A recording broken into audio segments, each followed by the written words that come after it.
Break के बाद स्वागत है आपका सी न्यूज भारत में। खबर भिवंडी से है, जहां शहर के धोबी तालाब स्टेडियम के पास रास्ता चौड़ा करने के प्लान पर 9 परिवारों का आशियाना उजाड़ दिया गया, जिसके कारण 9 परिवार अब रोड पर रहकर मदद की गुहार लगा रहा है और महानगर पालिका प्रशासन के गलत रवैये से ये परिवार बिलख रहा है, क्योंकि महानगर पालिका प्रशासन द्वारा रास्ता दुरुस्ती में गरीबों का आशियाना उजाड़ा गया है और अमीरों को बचाया गया है। यही कारण है कि महानगर पालिका प्रशासन पर अनेक सवाल खड़े हो रहे हैं। वहीं जब 9 परिवारों का आशियाना उजाड़ा जा रहा था, तब भाजपा विधायक महेश चौगुले उनका हाल जानने तक नहीं आए, लेकिन जब 4 दिनों से परिवार रोड पर बैठकर मदद की गुहार लगा रहा था, तब इसको देखते हुए आज विधायक आए और उनकी मदद करने के बजाय ये कह दिया कि इन परिवारों के पास घर है जो इन्होंने किराए पर दिए हैं। बता दें कि जिस विधायक को इन्हीं गरीब लोगों ने विधायक बनाया है, आज वो इनके समर्थन में नहीं है। भिवंडी से सी न्यूज संवाददाता मुस्तकीम खान की रिपोर्ट। बता दें कि भिवंडी महानगर पालिका प्रशासन पर रास्ता दुरुस्ती के मामले में पहले भी कई गंभीर सवाल खड़े हो चुके हैं, पर भिवंडी महानगर पालिका प्रशासन अब तक कोई सबक नहीं ले पाई है। वहीं कुल मिलाकर अब इन परिवारों का दर्द कौन सुनेगा और कौन इनको इंसाफ दिलाएगा, ये देखने वाली बात होगी। भिवंडी शहर के धोबी तालाब स्टेडियम के पास में रोड वार्डिंग का जो काम चालू है, इसको लेकर के 25 तारीख को महानगर पालिका द्वारा कुछ लोगों का घर जो है तोड़ दिया गया, जो कि बारिश का समय है। ऐसे वक्त में महानगर पालिका को कुछ न कुछ डिसीजन लेना चाहिए। आज पूरा परिवार जो है उस रोड पे जिन जिन लोगों का घर टूटा हुआ है, आज वो बेघर हो गए हैं और यहाँ पर सब लोग मौजूद हैं। हम इनसे जानेंगे क्या कहेंगे। क्या कहें, इतनी मुसीबत में हम यहाँ पे पड़े हैं और हम पर इल्जाम लगाया जा रहा है कि हमारे पास स्लेट है।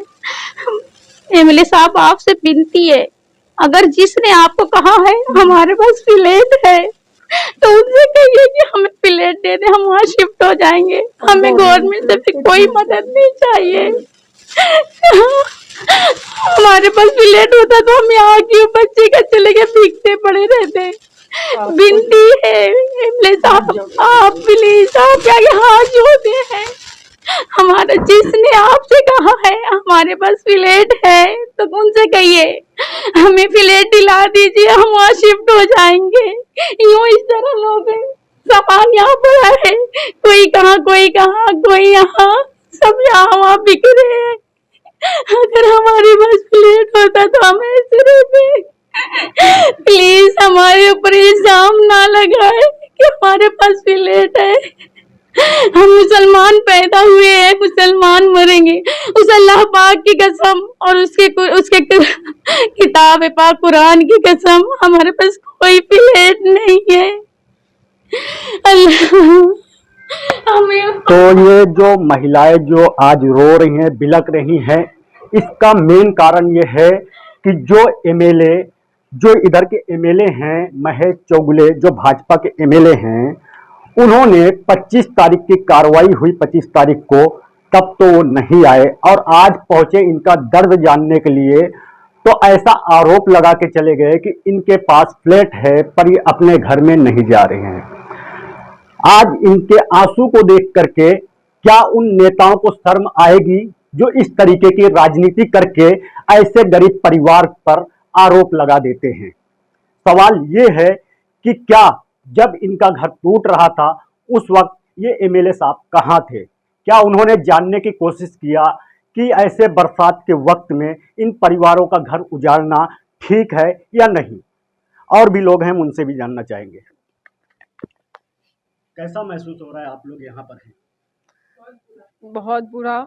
अब मैं यही कहूँगी कि जो भी हमको बदनाम कर रहा है, एमएलए साहब से मैं यही दरख्वास्त करती हूँ कि जो भी आपको बोला है उसको भी आप सामने लाइए कि हमारे पास, आप लोग कहते हैं कि उनके पास फ्लैट है और वो भाड़े पे दे के झोपड़े में रह रहे हैं। अगर जिसने भी आपको कहा है उसे सामने लेकर आइए। मैं आपसे विनती करती हूँ कि उसको सामने लाइए कि हमारे पास फ्लैट कहाँ है और लेकर चलिए कि किधर है वो बताइए। को बोलो कि हम क्या करें, हमारे पास तो फ्लैट नहीं है। हमारे पास अगर फ्लैट रहता तो हम अपने बच्चे लोग को लेके बारिश में यहाँ रहते हैं। जो आपको बोला है कि फ्लैट है इनके पास, उनको हमारे सामने लेके आओ, हमारे सामने लेके आओ, हमको हमारा फ्लैट दिला दो, हम यहाँ से अपने फ्लैट में शिफ्ट हो जाएंगे। नहीं तो हमारे ऊपर अल्लाह है, नीचे बंदे हैं, वो जो बोलेंगे वही करेंगे। हमको हमारी फ्लैट दिला दो, हम अपने फ्लैट में चले जाएंगे। जो बोला है उसको हमारे सामने लेके आओ, उसका नाम बताओ। तरीके से ये पूरा परिवार आज रोड पर है। इनके घर को तोड़ दिया गया है, इनका घर उजड़ चुका है। महानगर पालिका क्या अपनी गलत नीतियों के कारण इनके घर को उजाड़ी है? ये एक अपने आप में बड़ा सवाल है। फिलहाल अब इस मामले में आगे और क्या इस शहर के नेता जो दावा करते हैं कि हम शहर के जनता के साथ हैं, क्या वो नेता इस मामले में अपने कोई प्रतिक्रिया देंगे या नहीं? क्या इनके साथ खड़े होंगे या नहीं? ये भी अपने आप में एक सवाल है। यहाँ पर और एक जन है, हम उनसे भी भाई से बात करेंगे। क्या नाम है भाई आपका? सलीम अंसारी। सलीम भाई, कैसे क्या पूरा मामला हुआ? किस तरीके से आज आप लोग जो रोड पर हैं और आप लोगों पे आरोप लगाया जा रहा है कि आप लोगों का फ्लैट है, आप क्या कहेंगे? पहली बात तो मैं हमारे आमदार साहब महेश चोगले साहब को मैं विनती करता हूँ हाथ जोड़ के कि जिस किसी ने भी आपसे ये कहा है कि यहाँ हम 5-6 लोगों के पास फ्लैट है, तो आमदार साहब ज़रा आप दिमाग का इस्तेमाल करिए। अगर हमारे पास फ्लैट होता या आपके पास फ्लैट होता तो आप झोपड़े में ज़िंदगी बसर करते। आप हमारी माँ है, बहन है, जो झोपड़ी में रह के उसके बाद टॉयलेट के सरकारी टॉयलेट इस्तेमाल करती हैं। ये किसको अच्छा लगता है? फ्लैट में सारी सुविधाएं हैं। अगर हमारे पास फ्लैट होती तो हम अपना झोपड़ा भाड़े से दे के फ्लैट में शिफ्ट हो जाते। और चलो, जिस किसी ने भी आपको कहा है तो ये पक्का जानिए उसने आपको गलत खबर दी है। हम आप पे उंगली नहीं उठा रहे हैं, लेकिन जिस किसी ने भी आपको ये बात कही है, मेहरबानी करिए उससे आप कहिए कि भाई उनका जहाँ जहाँ फ्लैट है आप भी उनके साथ जाइए, जहाँ जहाँ फ्लैट है उन लोगों को फ्लैट दे दें और वो हमको हमारा फ्लैट दिला दें। उसके बाद हमें गवर्नमेंट से कोई मदद की ज़रूरत है ही नहीं। हम क्या करेंगे फिर गवर्नमेंट से लेके? जब हमको हमारे पास फ्लैट है, हमारा फ्लैट हमको मिल जाएगा तो हम क्या करेंगे? ये मसला एक हो गया। और एक आमदार साहब ने ये भी कहा कि हम लोग डेवलपमेंट के बीच आ रहे हैं। ठीक है आमदार साहब, 3 बार मास्टर प्लान आया, 3 बार में पहली बार टूटा, हमने कुछ नहीं कहा क्योंकि रहने के लिए बच गया।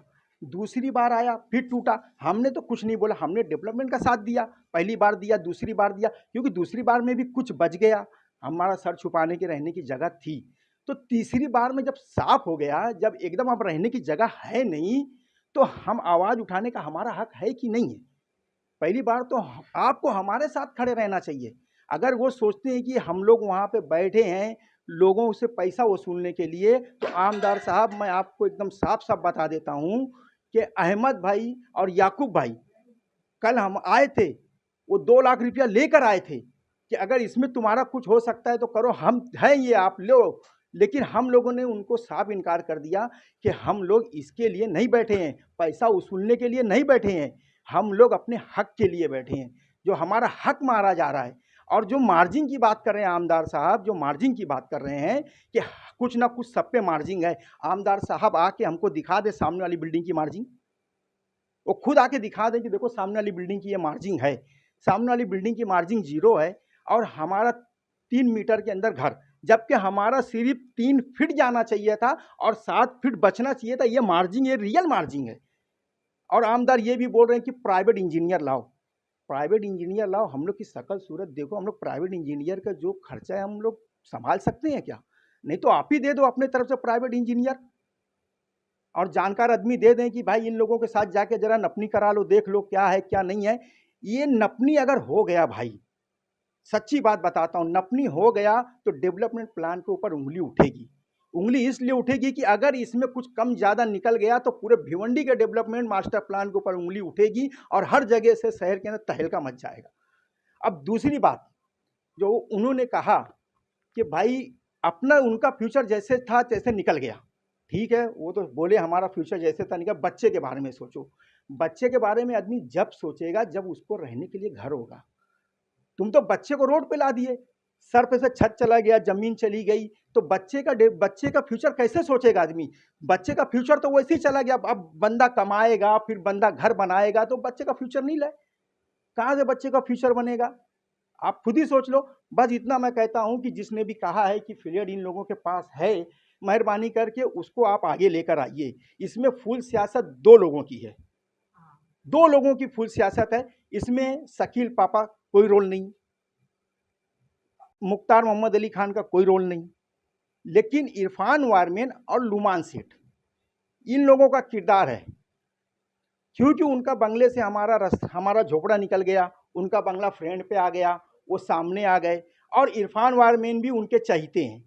आज इतना दिन हो गया, जब कुछ हो गया, जब आज खासदार साहब आए, आमदार साहब आए, फिर उसके बाद उसी इरफान वारमेन नजर आ गए। अगर हमारे हमदर्द होते तो तुम जभी से जिस वक्त टूट रहा था तुम खड़े थे, उसी दिन से आज तक हमारी लड़ाई इरफान वारमेन लड़ते। बहुत चहीता काउंसलर था मेरा, वो बहुत चहीता था, बहुत इज्जत करता था, लेकिन मेरे को नहीं मालूम था कि कहते हैं ना कि बहुत अच्छा दोस्त है, लेकिन उसी दोस्त ने पीठ के ऊपर छुरा घोंप दिया है, पीठ के ऊपर छुरा घोंप दिया है। वो कल वो हमारा हमदर्द था, हर जगह उसकी इज्जत करता था। इसमें सबसे बड़ा रोल जो है, जिस पे भरोसा था इरफान वारमेन के ऊपर, उस इरफान वारमेन ने पीठ पे छुरा घोंपा है। उसने खड़े रह के मेरी चाल तोड़वाई है। जब सामने की जीरो मार्जी गए, आमदार साहब खुद आए कि देखें कि जब सबका कुछ ना कुछ जा रहा तो सामने की बिल्डिंग बची कैसे, ये आके देखें। और उन्होंने ये भी कहा कि 50 साल से फ्री में रहते थे। आमदार साहब से मैं यही विनती करता हूँ कि आप ये बता दो कि घर पट्टी हुआ, नल पट्टी हुआ, पावर बिल हुआ, ये तो हर कोई भरता है। हर कोई भरने के बाद वो अच्छा नागरिक है, वो फ्री में नहीं है। वो तो हम भी करते थे ना, हम भी तो घर पट्टी भरते थे, नल पट्टी भरते थे, पावर बिल भरते थे। जो लोग करते थे वो हम भी करते थे, तो हम फ्री में कैसे हो गए? कहाँ से फ्री में हो गए? बस आमदार से इतनी विनती है कि जिस किसी ने आपको झूठ बोला है कि उन लोग 5-6 लोग के पास फ्लैट है, तो उन्हीं लोग से आप मेरा फ्लैट निकाल के दे दो, मैं सबको लेके चला जाता हूँ, सबका फ्लैट दिला दूँ। तो जिस तरीके से ये लोग आज रो रहे हैं, बिलग रहे हैं, कहीं ना कहीं जो कार्रवाई हुई है, इस कार्रवाई में सही डिसीजन लेने की ज़रूरत थी, ना कि इस तरीके से आनन फानन में ये कार्रवाई करना चाहिए था। फिलहाल जो आमदार महेश चौगुले ने कहा कि इनके पास फ्लैट है, ये सीधा सीधा उसे खारिज कर रहे हैं कि हमारे पास कोई फ्लैट नहीं है, अगर हमारे पास फ्लैट है तो हमें दिला दीजिए। वहीं जो इधर के नगर सेवक हैं, माजी नगर सेवक हैं इरफान वारमैन, उनके ऊपर भी आरोप लग रहा है कि उन्होंने भी नहीं आकर के देखा अब तक, आज वो भी आ गए। तो क्या जब कार्रवाई हो रही थी, जब ये परिवार चिल्ला रहा था, मदद की गुहार लगा रहा था, शासन प्रशासन से रिक्वेस्ट कर रहा था, उस वक्त ये नेता कहाँ थे? सवाल ये उठता है। जो नेता वोट मांगने के लिए हर दरवाजे पे जाते हैं, वो नेता कहाँ पर सोए हुए थे? फिलहाल अब देखने वाली बात तो ये होगी कि इसमें जिस तरीके से जो बालिया मामा हैं, जो सांसद हैं, अब वो इसमें क्या करने वाले हैं, अब आगे क्या फैसला इसमें आने वाला है, वो तो देखने वाली बात होगी। कैमरा पर्सन यार मोहम्मद रंगरेज के साथ मुस्तकिम खान, सी न्यूज़ भारत, भिवंडी। फिलहाल इस खास रिपोर्ट में बस इतना ही। देश दुनिया की बाकी खबरों को जानने के लिए आप देखते रहिए सी न्यूज़ भारत।